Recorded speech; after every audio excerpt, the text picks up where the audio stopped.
वाहेगुरु जी का खालसा, वाहेगुरु जी की फतेह।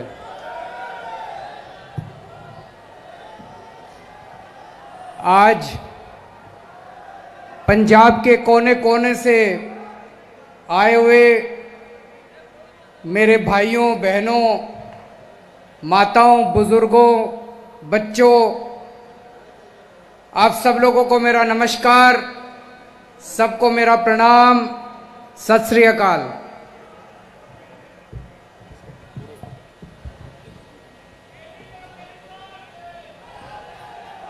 मैं देख रहा हूं दूर दूर तक जहां भी नजर जा रही है, इतने लोग आज आए हुए हैं। पूरे पंजाब से लोग आए हुए हैं, इतनी भारी संख्या में लोग आए हुए हैं। आप सब लोगों को मैं सल्यूट करता हूं, आप सब लोगों को मैं धन्यवाद करता हूं कि आप इतनी दूर से चल के इतना समय निकाल के आए, उसके लिए बहुत बहुत शुक्रिया। आज मैं आपके बीच में पंजाब के किसानों को सल्यूट करने के लिए आया हूं दिल्ली से। जिस तरह से केंद्र सरकार ने 3 काले कानून पास किए, मोदी सरकार ने 3 काले कानून पास किए, सबसे पहले उसके खिलाफ विरोध में आवाज निकली, पंजाब से आवाज निकली। सबसे पहले पंजाब के किसानों ने उन तीनों कानूनों की खिलाफत करनी चालू करी। पंजाब के अंदर सबसे पहले आंदोलन उठा और वो आंदोलन दिल्ली पहुंचा। जो आग पंजाब के अंदर आप लोगों ने लगाई, आज वो पूरे देश के अंदर आग लग रही है। सारे देश के किसान आज खड़े हो गए आप लोगों के साथ।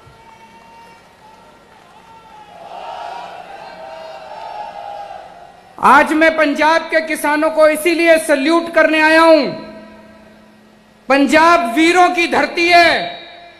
ये आज नहीं, सदियों से जब अन्याय हुआ देश के ऊपर या पंजाब के ऊपर, पंजाब के लोगों ने उसमें लीडरशिप ली है।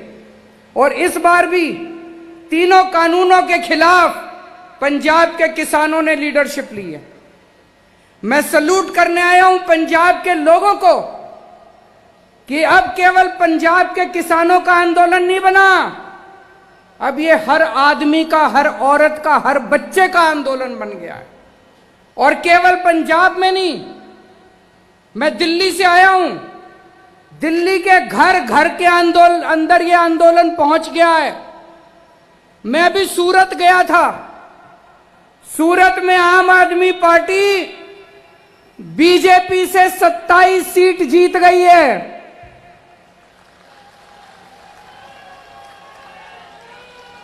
बीजेपी के गढ़ के अंदर, गुजरात बीजेपी का गढ़ माना जाता है, सूरत में आम आदमी पार्टी पहली बार चुनाव लड़ी और पहली बार में सूरत के अंदर कांग्रेस की 0, आम आदमी पार्टी की 27 सीट आई हैं। तो मैं अभी सूरत गया था। सूरत के लोगों ने मेरे को कहा कि सर, अगर आप पंजाब जाओ तो पंजाब के लोगों ने को बोल देना पूरे गुजरात के किसान उनके साथ हैं, दिल्ली आपके साथ है, गुजरात आपके साथ है।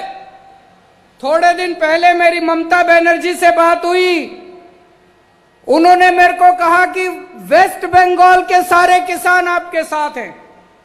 तो ये लोग जो बोलते हैं कि ये आंदोलन तो केवल 1-2 राज्यों का आंदोलन है, ये 1-2 राज्यों का आंदोलन नहीं है, ये पूरे देश के किसानों का आंदोलन है। और ये केवल देश के किसानों का आंदोलन नहीं है, ये हर भारतवासी का आंदोलन है, ये हर देशभक्त का आंदोलन है, इस देश के रहने वाले बच्चे बच्चे का आंदोलन है। इसके लिए मैं आज पंजाब के लोगों का धन्यवाद करने आया हूं कि आप लोगों ने इसको शुरू किया। शुरू से मैं इस आंदोलन में मैंने केवल समर्थन नहीं किया, इस आंदोलन का हिस्सा बनके मैंने इस आंदोलन के अंदर भाग लिया और आज उसको मेरे को हर्जाना ये हमें परेशान कर रही है। मोदी सरकार खूब परेशान कर रही है। अभी ये हमारी सारी पावर छीनने का कानून लेके आए हैं संसद के अंदर। जब पंजाब से किसान दिल्ली की तरफ चले नवंबर के महीने में, तो हरियाणा के अंदर हर शहर में इनको रोका गया, इनके ऊपर पानी की बौछारें छोड़ी गई, बैरिकेड लगाए गए, आंसू गैस के गोले छोड़े गए, हर जगह इनको रोकने की कोशिश की गई। लेकिन पंजाब के किसान कहां मानने वाले हैं? वो चलते गए चलते गए चलते गए, सारे अड़चन पार करते हुए, इनके बैरिकेड तोड़ते हुए, पानी की बौछारें पार करते हुए पंजाब के किसान दिल्ली के बॉर्डर पे पहुंच गए। जब किसान दिल्ली के बॉर्डर पे पहुंच गए तो दोस्तों मोदी सरकार ने एक बहुत बड़ा षड्यंत्र रचा। उन्होंने बहुत बड़ी प्लानिंग करी। मोदी सरकार ने प्लानिंग करी कि इन किसानों को दिल्ली आने देते हैं। जब ये दिल्ली आ जाएंगे तो 9 स्टेडियम, 9 बड़े बड़े ग्राउंड इन्होंने प्लानिंग करी। मोदी सरकार ने उनको जेल बना देते हैं और उन जेलों के अंदर पंजाब के सारे किसानों को डाल देंगे। वहां ये कई महीनों तक पड़े रहेंगे, इनका आंदोलन खत्म हो जाएगा।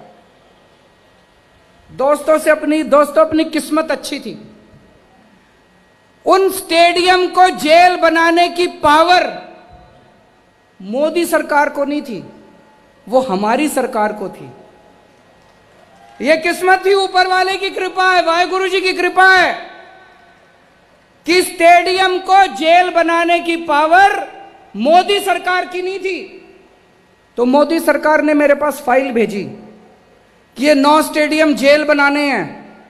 मैंने पूछा क्यों बनाने हैं? बोले ये जो किसान आ रहे हैं इनको जेल में डालना है। तो दोस्तों हमने कहा हम नहीं जेल नहीं बनने देंगे। इन्होंने खूब फोन करे मेरे को, इन्होंने खूब दबाव डाला, खूब प्रेशर डाला, लेकिन हम नहीं झुके। अभी जर्नैल सिंह ने पढ़ के बताया, मैंने फाइल पे लिख दिया किसानों का आंदोलन अहिंसक है, इनकी मांगे जायज हैं, मोदी सरकार तुरंत इनकी मांगे मान ले और हम इनको जेल नहीं बनने देंगे। दिल्ली पुलिस की अर्जी हम लोगों ने खारिज कर दी, हम लोगों ने कैंसिल कर दी।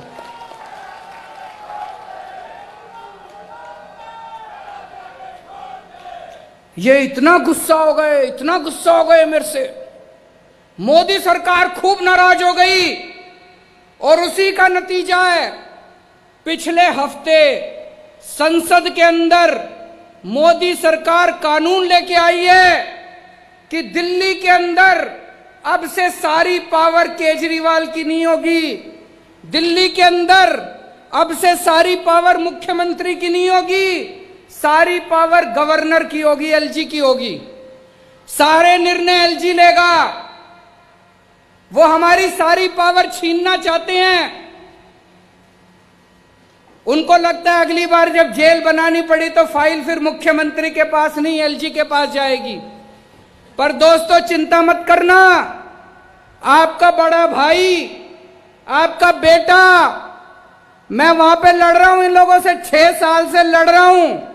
मेरे को पता है इनसे कैसे लड़ना है। इनको कभी किसी हालत में किसानों के खिलाफ कोई एक्शन नहीं लेने देंगे जब तक दिल्ली में मैं हूं। आप किसी बात की चिंता मत करना।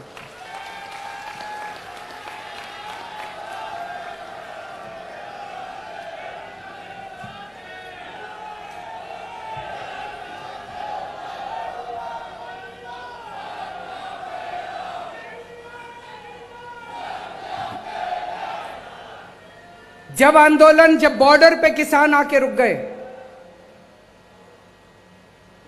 उनकी सेवा करने के लिए हमारे ये सारे एमएलए, जितने एमएलए बैठे हैं, पंजाब के सारे एमएलए, हमारे एमपी भगवंत मान साहब, हमारे दिल्ली के सारे एमएलए, दिल्ली के सारे एमपी, सबने वहां जाके सेवादार की तरह सेवा की। मैंने सबको बोल दिया, वहां जाओगे पार्टी का झंडा नहीं लेके जाना, पार्टी की टोपी नहीं पहन के जाना, पार्टी का नाम भी नहीं लेना, केजरीवाल का नाम भी नहीं लेना। सेवादार बनके वाहेगुरु जी का नाम लेके किसानों के बीच में जाके सेवा करना। इन्होंने सबने जाके रोज सेवा करी, और भी बहुत लोगों ने सेवा करी, केवल हमने नहीं। वहां पे और बहुत सारी जत्थेबंदियां हैं, सब लोग ने लंगर लगा रखा है। हमने दिल्ली सरकार की तरफ से वहां सारा पानी का इंतजाम करा, टॉयलेट का इंतजाम करा, हमने वहां पे लंगर का इंतजाम करा। फिर कई बच्चे आए एक दिन मेरे पास, बोले हमें अपने पिंड में बात करने में दिक्कत होती है, सिग्नल कमजोर है। हमने वहां पे फ्री वाईफाई का इंतजाम करा दिल्ली सरकार की तरफ से। जो जो हम कर सकते थे हमने किया। तो एक दिन आपने अखबार में पढ़ा होगा, मैंने सोचा मैं भी सिंघू बॉर्डर पे जाके किसानों से मिलके आता हूं। जब मैं अपने घर से निकला तो दिल्ली पुलिस ने मेरे को रोक लिया। दिल्ली पुलिस मेरे अंडर में नहीं आती, दिल्ली के मुख्यमंत्री के अंडर में नहीं आती। मेरे को मेरे घर के अंदर नजरबंद कर दिया, मेरे को 24 घंटे घर से नहीं निकलने दिया, ताकि मैं सिंघू बॉर्डर पे जाके किसानों से ना मिल सकूं। लेकिन दोस्तों, मुझे कोई परवाह नहीं है, ये जो मर्जी अत्याचार करें, आप लोगों का लड़ाई, आप लोगों की लड़ाई जायज है, आपकी मांगे जायज हैं, आप सच्चाई के रास्ते पे चल रहे हो, अंत पंत में जीत अपनी होगी।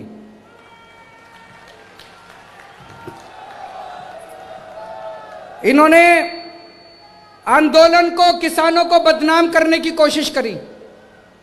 कभी कहते हैं खालिस्तानी है, कभी कहते हैं आतंकवादी है, कभी कुछ कभी कुछ, किस्म किस्म के इल्जाम लगाए आंदोलन के ऊपर। लेकिन देश की जनता देख रही है, इनका एक भी नहीं चली।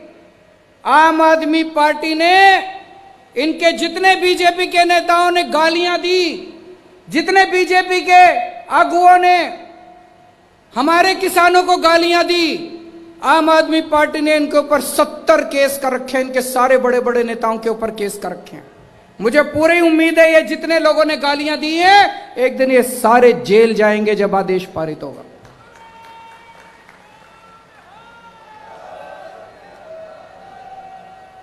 दोस्तों, 70 साल से इस देश के अंदर किसानों के साथ अन्याय हो रहा है, किसानों के साथ ज्यादती हो रही है। 70 साल से इतनी पार्टियां आई, लेकिन किसानों को धोखे के अलावा कुछ नहीं मिला। कभी कोई पार्टी आती है, कहती है हम नौकरी देंगे, कोई नौकरी नहीं देता। कभी कोई पार्टी आती है, कहती है हम कर्जा माफ करेंगे, कोई कर्जा माफ नहीं करता। लेकिन दोस्तों, ये तीनों कानून जो हैं, ये तीनों कानून ऐसे हैं कि अगर ये लागू हो गए तो किसानों का कुछ नहीं बचेगा, ना उनकी जमीन बचेगी, ना उनकी खेती बचेगी। ये खेती उठा के बड़े बड़े पूंजीपतियों को, इनके जो दोस्त है, 3-4 दोस्त है, उनको उठाने की पूरी तरह इन्होंने तैयारी कर रखी है। आज से 4 साल पहले जब पंजाब में चुनाव हुआ था, तो कैप्टन साहब ने भी बड़े बड़े वादे किए थे कि नहीं किए थे? कैप्टन साहब ने कहा था स्मार्टफोन दूंगा, जिस जिसको स्मार्टफोन मिल गया जरा हाथ खड़ा करके दिखा दो, अपना फोन दिखा दो। कैप्टन साहब ने जिस जिसको स्मार्टफोन दिया है, किसी को नहीं मिला। कैप्टन साहब ने कहा था किसानों का लोन माफ करूंगा, कर्जा माफ करूंगा। किस किस का कर्जा माफ हो गया, जरा हाथ खड़ा करके बता दो। कैप्टन साहब ने कहा था बुढ़ापा पेंशन 2500 रुपए महीना करूंगा। जितने बुजुर्ग बैठे हैं, जिस जिसके 2500 रुपए हो गए, जरा हाथ खड़े करके बता दो। कैप्टन साहब ने कहा था हर घर में नौकरी दूंगा। किस किस को नौकरी मिल गई, जरा हाथ खड़े करके बता दो। आज ये मैं कार्ड लेके आया हूं, ये कैप्टन साहब ने ये कार्ड बांटे थे, नहीं बांटे थे? इस पे लिखा है बेरोजगारी भत्ता कार्ड, बेरोजगारी भत्ता कार्ड। इस पे लिखा है कैप्टन ने सौं चुकी, हर घर एक नौकरी पक्की। कैप्टन ने सौं चुकी, हर घर एक नौकरी पक्की। किस किस को नौकरी मिल गई दोस्तों? ये कार्ड कैप्टन साहब ने, ये कार्ड 20 लाख लोगों के घर में बांटे थे। 20 लाख नौजवानों को यह कार्ड दिया था। कैप्टन साहब ने कहा था मेरे को वोट दे दो, मेरी सरकार बन गई तो मैं नौकरी दूंगा, ये कार्ड ले आना, कार्ड दिखा के मैं नौकरी दे दूंगा। आज पंजाब के युवा उनके घर के चक्कर काट रहे हैं, एक आदमी को नौकरी नहीं मिली। मेरी आप लोगों से निवेदन है, ये कार्ड फेंकना मत, ये कार्ड रखे रखना। रोज सवेरे उठ के इस कार्ड को निकाल के देखना, यह आपको याद दिलाएगा कि आज से 4 साल पहले एक आदमी आपको धोखा देके वोट देके चला गया। ये कार्ड आपको याद दिलाएगा कि किस तरह से कैप्टन साहब ने आपको झूठ बोल के वोट लिया। ये कार्ड फेंकना मत। अगले 1 साल तक रोज सवेरे उठ के ये कार्ड देखना।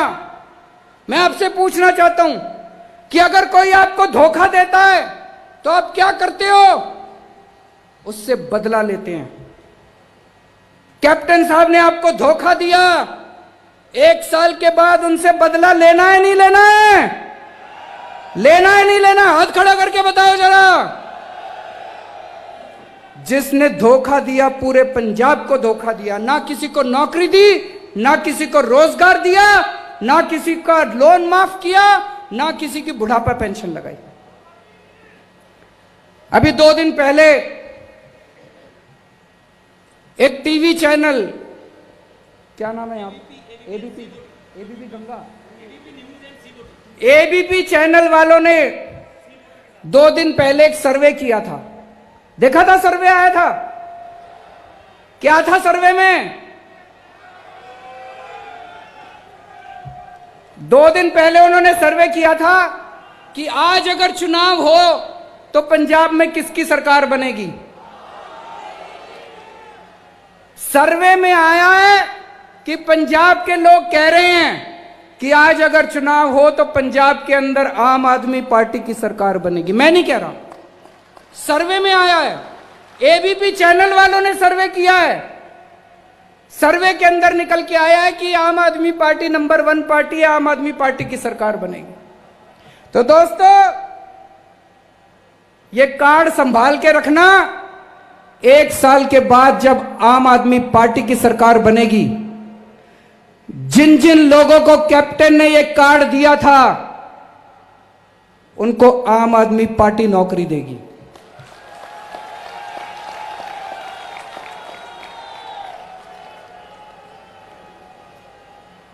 जिन जिन लोगों को कैप्टन ने यह कार्ड दिया था, जब तक नौकरी नहीं मिल जाती तब तक आम आदमी पार्टी की सरकार आपको बेरोजगारी भत्ता देगी।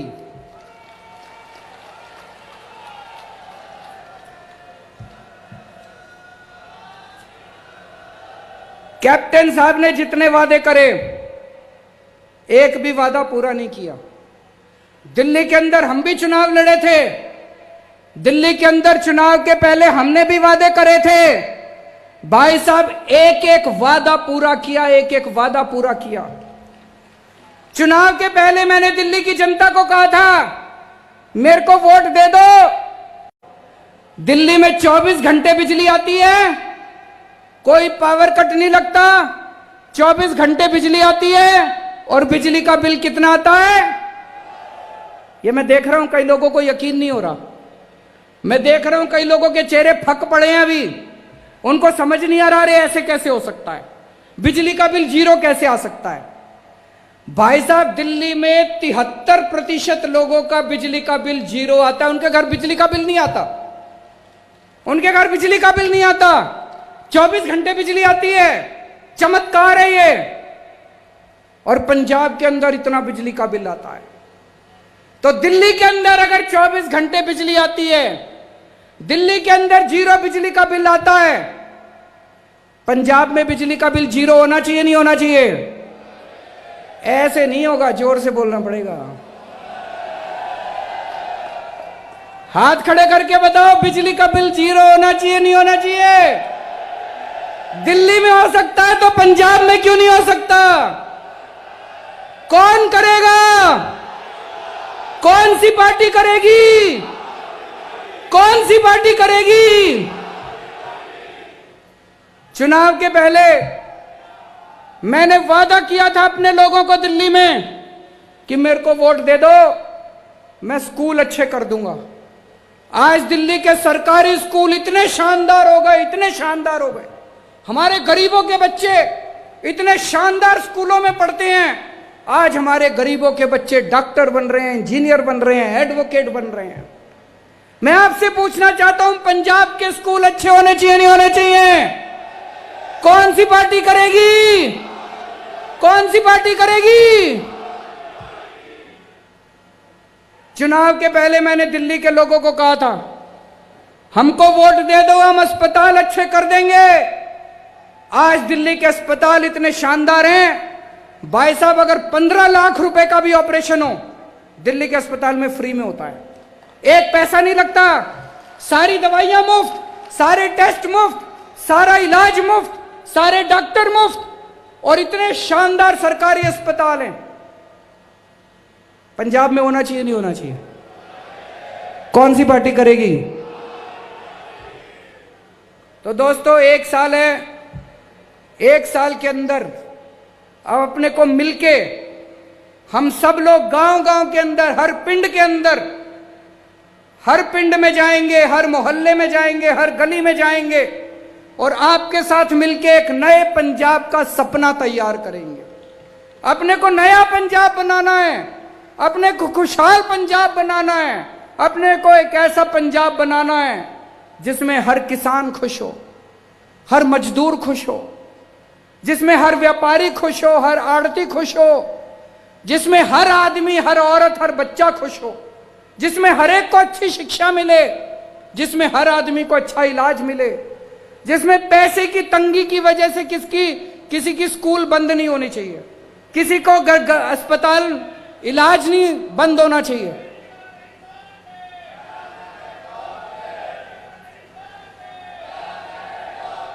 तो हम सब लोगों को मिलकर एक ऐसा पंजाब बनाना है। अगले 1 साल में हम सब मिलकर एक ऐसे पंजाब का सपना तैयार करेंगे। उसके बाद आम आदमी पार्टी की सरकार आएगी और आपके साथ मिलके पंजाब को एक नया पंजाब बनाएंगे, खुशहाल पंजाब बनाएंगे। एक बार फिर से मैं पंजाब के किसानों को कहना चाहता हूं, पंजाब के लोगों को कहना चाहता हूं, हम तन मन धन पूरी तरह से, मैं, मेरी पार्टी, मेरी सरकार किसानों के साथ है। और जब तक ये तीनों कानून मोदी सरकार वापस नहीं लेती, हम चैन से नहीं बैठेंगे। बोले